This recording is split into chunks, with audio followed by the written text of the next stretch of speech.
ورسوله وصدق الله المولانا العظيم. صدر ذی وقار، مشائخ کرام، علماء اعظام، طلباء و طالبات ذی وقار،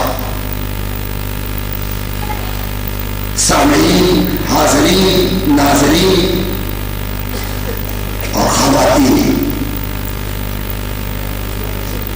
اس سے قبل کہ اس باوقار تاریخی عظیم النساء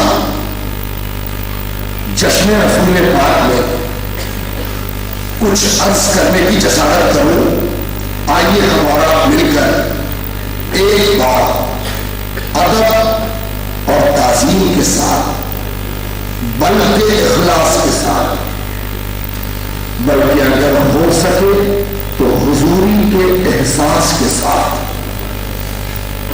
بارگاہ نبوت میں ہدیہ صلاۃ و سلام پیش کرنے کی سعادت اور دولت حاصل کریں. اللہم صلی علی سیدنا و مولانا محمد وعلی آل سیدنا و مولانا محمد عدد خلقک و رضاء نفسک و زنة عرشک و مداد کلماتک.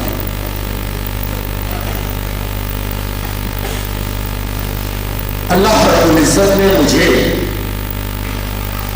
بہت مواقع عطا فرمائے اور میں اس دنیا کے مختلف گوشوں میں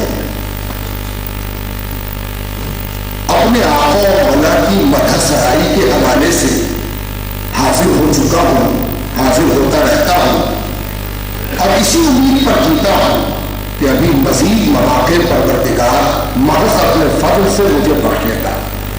لیکن میں بڑی ایمانداری کے ساتھ ایک بات آپ سے کہنا چاہتا ہوں، اور وہ یہ کہ طلباء کے کسی مجمع میں نہ ایسی سنجیدگی کہیں نظر آئی، نہ ایسا خلوص کہیں نظر آیا اور نہ ایسا نور کہیں نظر آیا. مبارک ہو آپ کا مجمع، مبارک ہو آپ کا اخلاص، مبارک ہو آپ کی محبت. بلائے لینے کو جی چاہتا ہے آپ کا، میں بلائیں اتارتا ہوں، آپ کی بلائیں اتارتا ہوں اور آپ کے ماں باپ پر رشک کرتا ہوں جنہوں نے ایسی اولاد کو جنم دیا ہے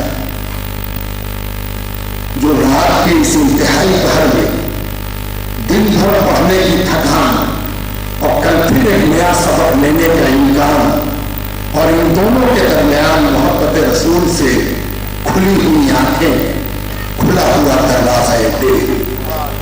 اللہ تعالیٰ آپ کی عمریں دراز کرے، آپ کے ذہن کو شادہ کرے، آپ کے حافظے میں برکت دے اور آپ کو وہ رتبہ نصیب کرے کہ فرشتے اور حوریں آسمان کے جھروکوں سے جھانک جھانک کر رشک سے دیکھا کریں کہ میں نے تو یہ کہا تھا کہ تجلو فیہا من یفسد فیہا ویفسد الدماء.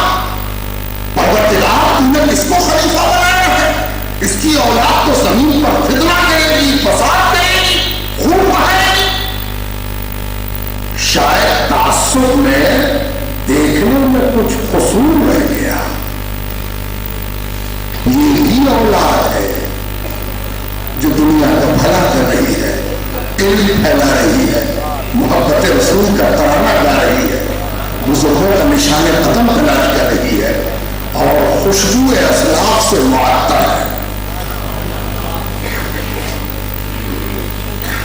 میری پریشانی کا اندازہ بھی آپ لگاتے ہوں گے.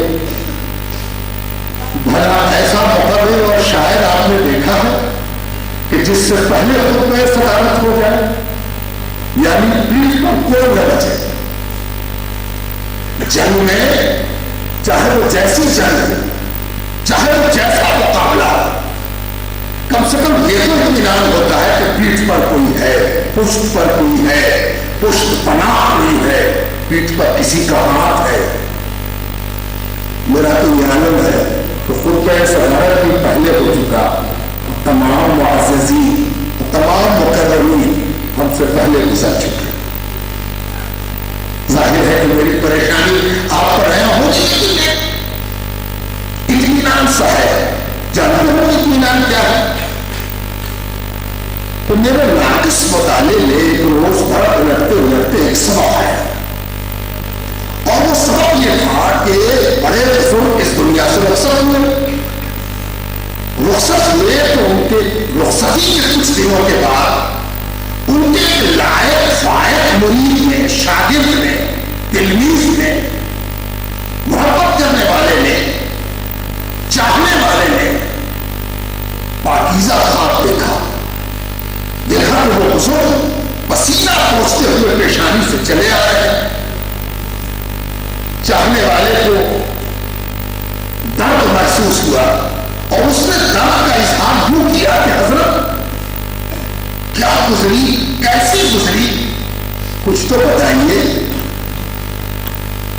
کہنے لگے کچھ کام نہ آیا۔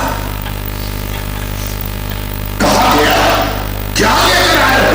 کچھ بھی کوئی صلاحیت نہیں تو قبول کرے۔ میرے پیروں تلے سے آسمان کی زمین نکل گئی۔ کرتا تو کیا کرتا؟ ماں فوراً کرم کی ہوا چلی اور ارشاد باری تعالیٰ سنائی دیا، غیر سے صدا آئی کہ جانتے ہو آج کیوں بخش رہا ہوں، جانتے ہو آج کیوں چھوڑ رہا ہوں، جانتے ہو آج کیوں نواز رہا ہوں؟ صرف اس لیے کہ ایک روز تم میرا ذکر کر رہے، ایک روز تم میرا ذکر کر رہے تھے، اور جہاں ذکر کر رہے تھے وہاں سے میرا ایک چاہنے والا گزر رہا تھا، میرا چاہنے والا گزر رہا تھا۔ چونکہ وہ میرا چاہنے والا تھا، تمہارے منہ سے، تمہاری زبان سے میرا ذکر سن کر اس میرے چاہنے والے کا دل خوش ہو گیا۔ قسم ہے میرے اس چاہنے والے کے دل کی خوشی کا، قسم ہے اس کے دل کی فرحت اور انبساط، اسی کے صدقے میں تم کو بخش رہا ہوں۔ تو مجھے صرف اتنا اطمینان ہے کہ اتنے گزرنے والے ان میں سے کوئی تو ایسا ہوگا جو سچی محبت کا موتی اپنے صدف وجود میں چھپائے ہوئے ہوگا۔ ہو سکے تو اس کا دل اگر خوش ہو جائے تو میری نجات اور میری بخشائش کا ذریعہ بن جائے۔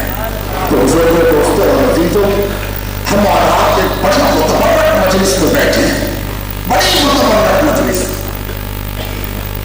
کوئی پٹخرا اور کوئی میزرمنٹ ایسا نہیں ہے جو اس مجلس کی عظمت کو ناپ سکے۔